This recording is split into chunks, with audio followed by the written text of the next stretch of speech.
I'll be throwing my reaction to Yu-Gi-Oh! Go Rush episode 10, 1, 0, go. Oh boy.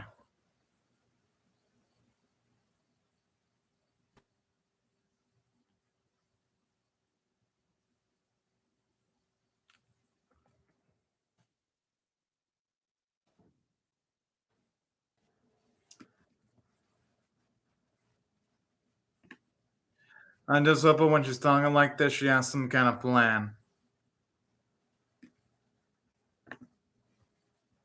But you know what? I think she does. I don't think she'd do anything well without at least something. At least that's what I hope for anyway.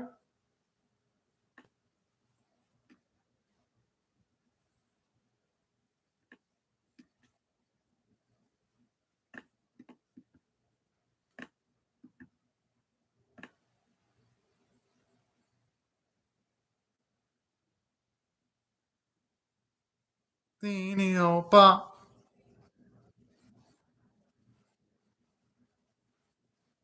Yo, the opening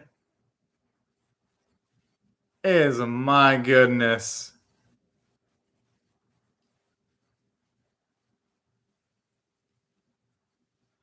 It's just, you know what? Even though, yeah, I like opening one significantly more, opening two isn't exactly bad at all. I mean, to its credit, the singer's voice is really powerful. And plus, it's got some cool visuals to go alongside it too. So, and then like this specific opening is lacking in detail because it has a lot going for it.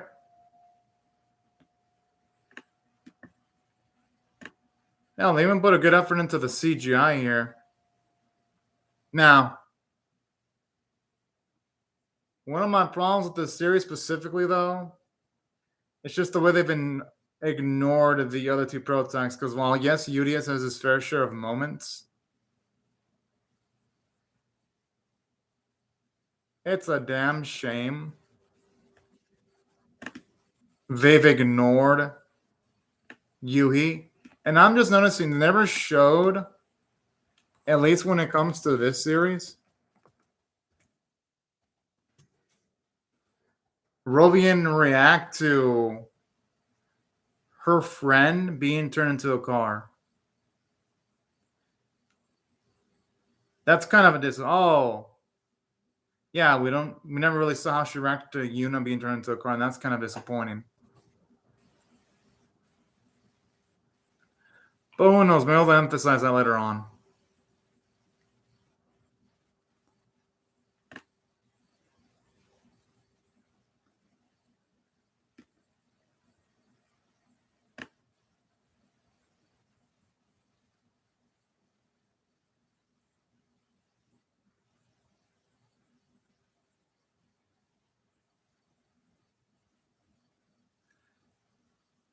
Bruh. I wonder how I interpret it from that.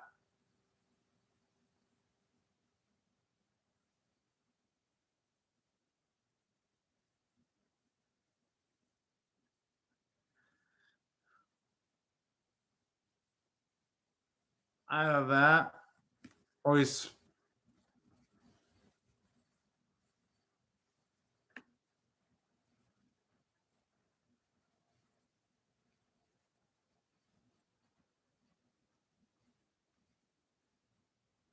Oh!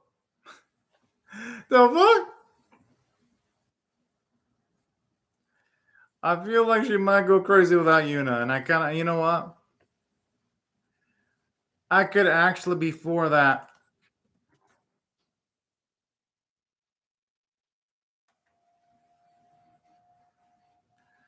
I like how these extras are talking about others as if they're not extras themselves. Bruh.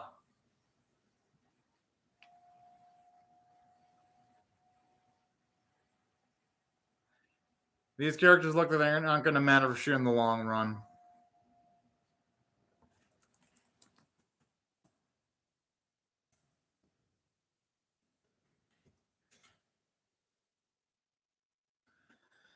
I could see why he wouldn't really recognize him.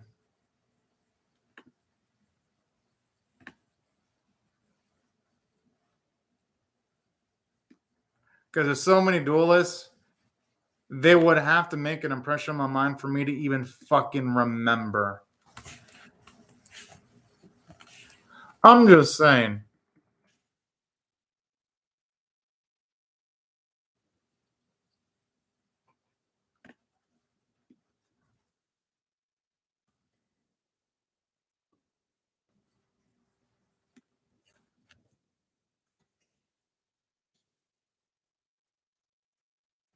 Huh.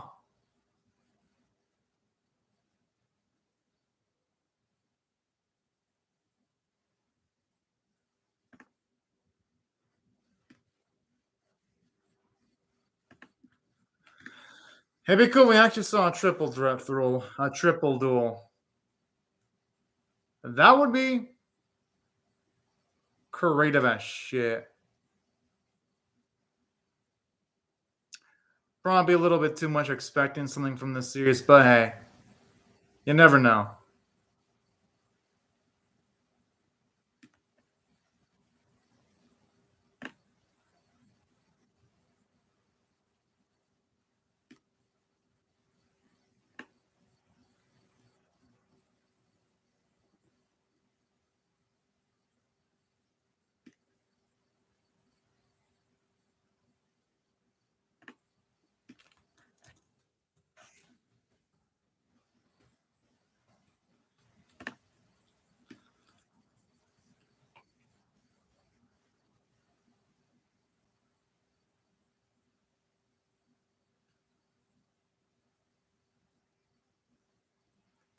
It's so cool seeing their outfits, and especially that one from Miyamo.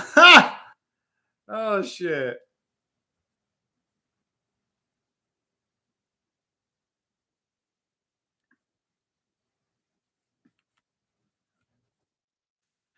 He's got a point. Knowing Yuga, there is a good chance that he probably had a plan B to work with in case things went south.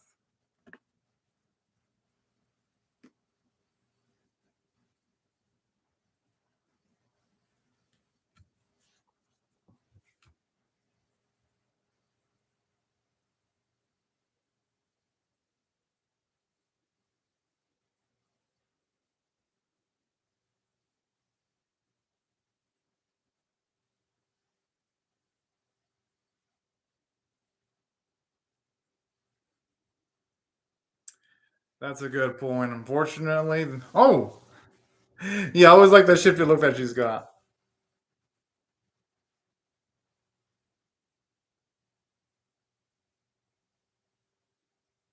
I love Manabu and Nyandister's bond.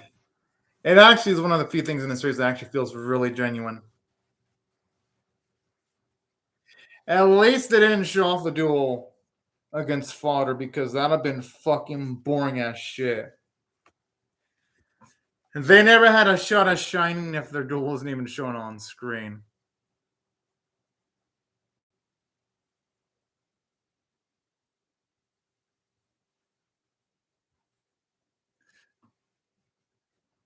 Yo, Manya wants to fucking jinx herself by talking like that. I'm like, this one was an extra too. I'm not saying she's a bad character. She's a funny character. I'm just saying she's an extra in every sense of the word.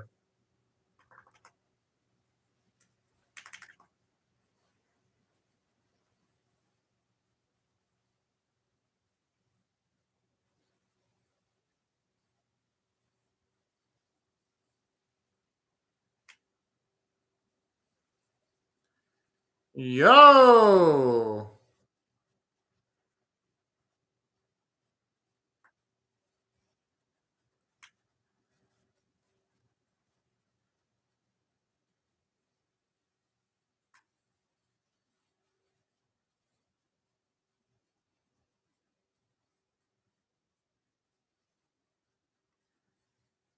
Yo, okay, I mean, she has a kick-ass character design.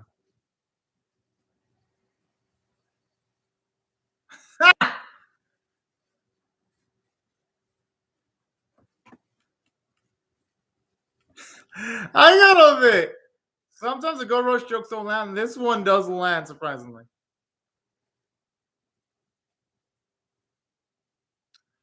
I'm actually impressed.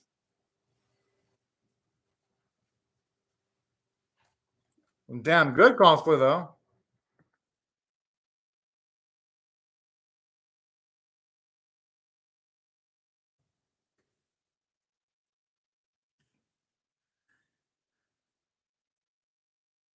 I mean, the fanboy, it makes sense. I mean,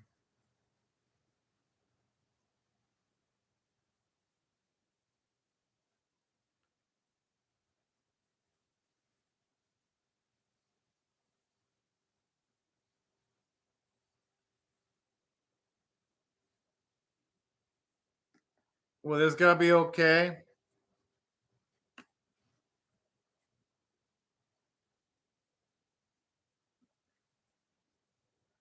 Because honestly, I feel like this freaking simp is a higher than likely chance he will lose just because of sheer on fucking simping. Hmm.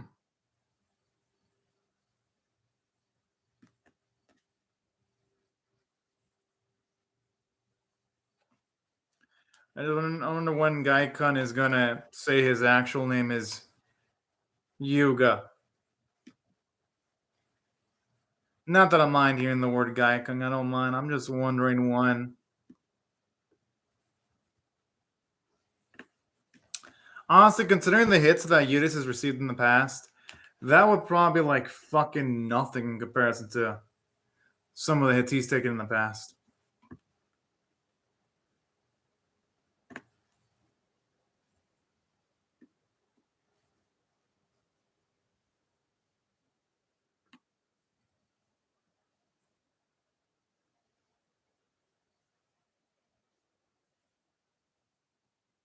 I love the echo.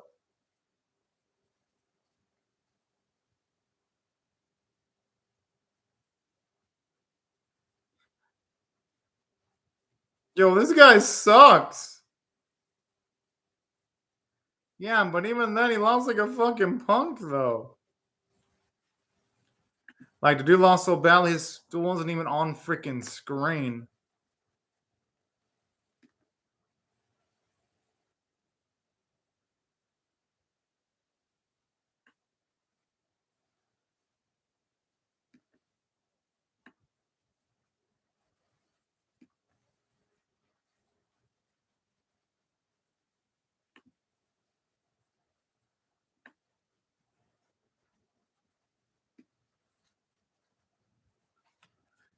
Oh, man.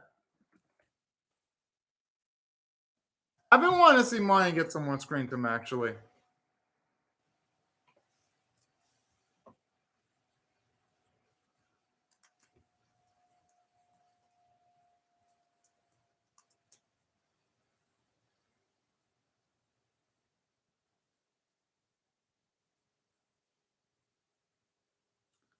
I mean, she might as well. I mean, what choice do they have other than that?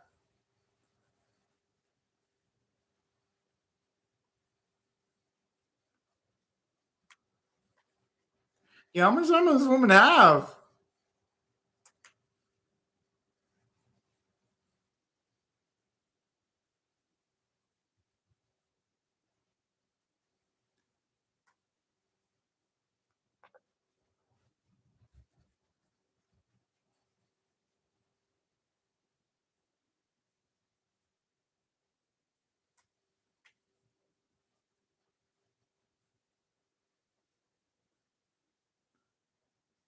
Bruh.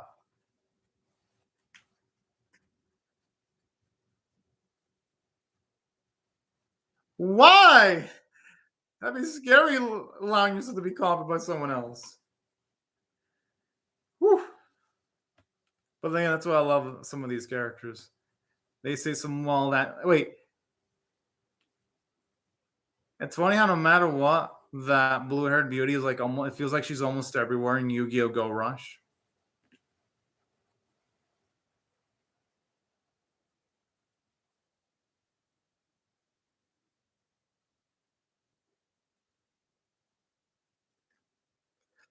Yo, I feel bad that she lost. But in saying that, they're trying to build up an antagonist. This isn't how you build them up because just rushing through duels,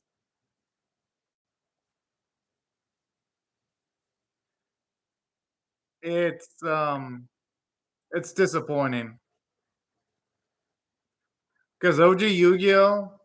Or pretty much the better Yu-Gi-Ohs, they would build up a villain by actually showing the villain beat protagonists or at least signed characters on screen. That's how they would normally do it. Here, it just feels rushed.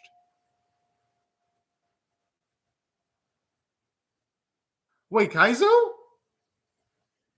Yo, I've been waiting for the Ultimate Sim to be back.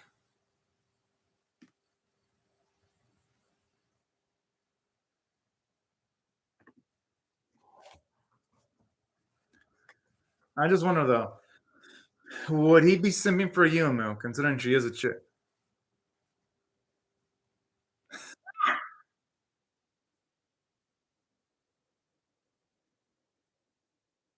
And hey, you know what? Kaizo's got good taste. That's all I gotta say.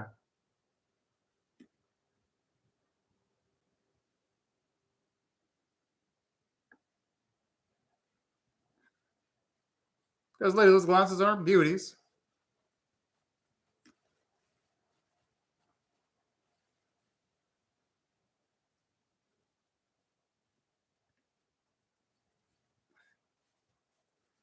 Yo, those are some of the cards that Yuga used in Yu-Gi-Oh! Sevens.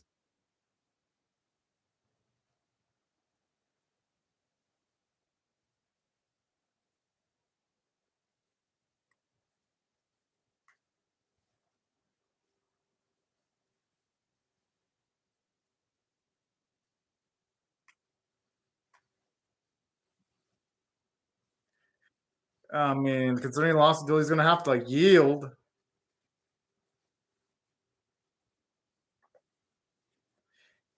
At least it's acknowledged all third weight.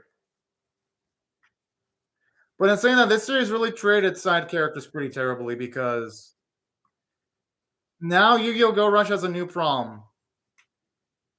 It's turned its once fun side characters into absolute jokes, just being bitched the fuck out off screen. That's disappointing.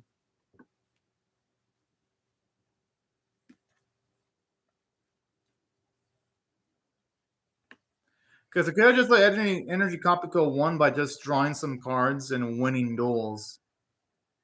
That could have been a more organic way of having her win. Again, the stakes aren't super high because they're just being turned to cards. In some way, shape, or form, Udius and Yuma are gonna find a way of turning them back to normal. Like,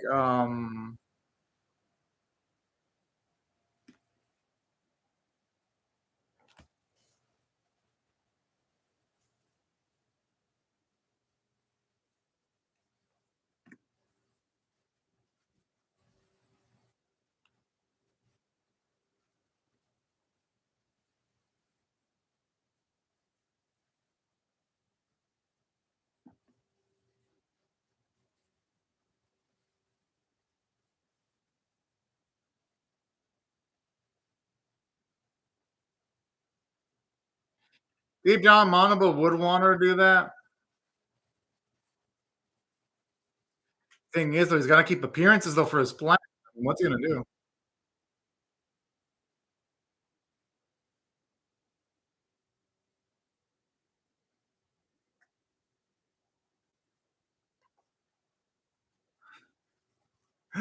Oh man, that's sweet.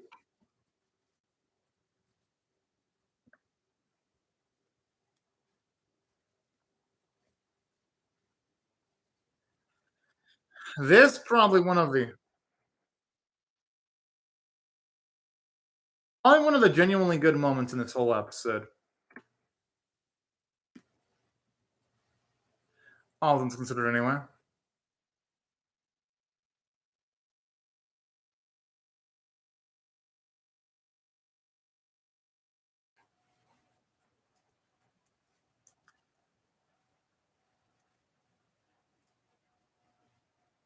If only knew they're the only ones left.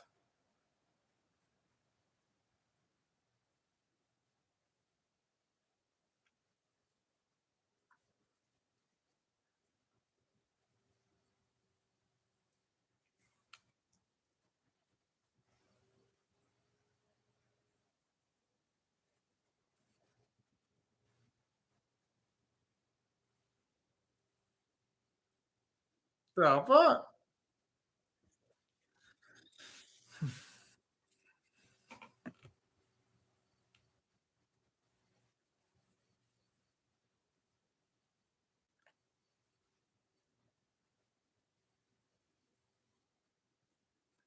Okay, at least she came out with it.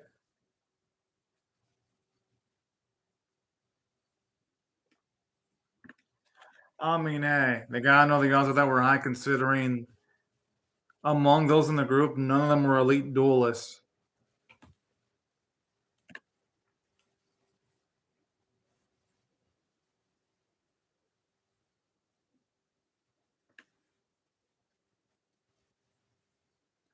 Whoa. I will give this series credit for this, though. Unlike Sevens, Go Rush can have some genuinely powerful emotional moments like this sometimes.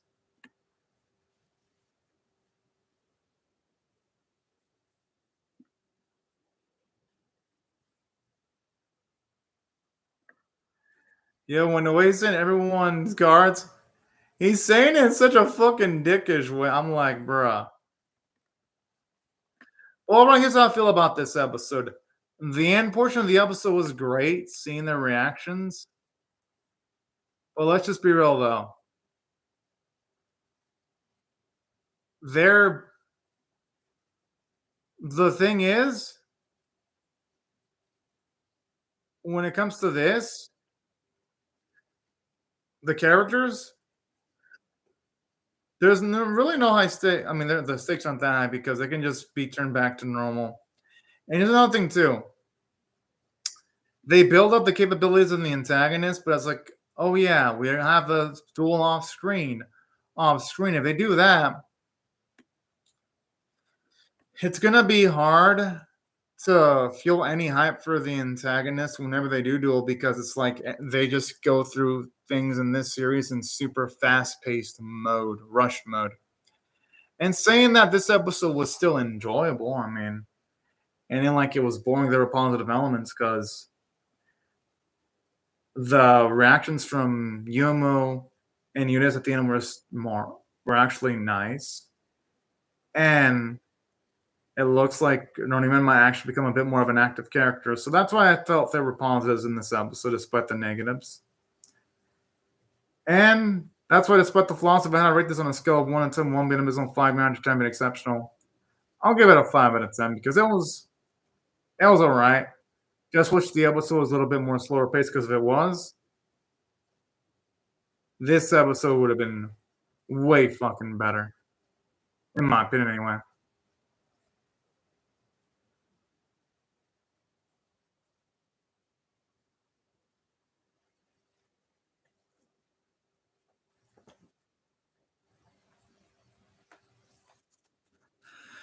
Yo, okay. Now that's a dueling lineup I wouldn't mind seeing because Manabu and Suji are both interesting characters. Okay, consider me hyped the fuck up. But anyways, y'all, thank you so much for watching my video and have a great day or night, y'all. Bye bye, everyone.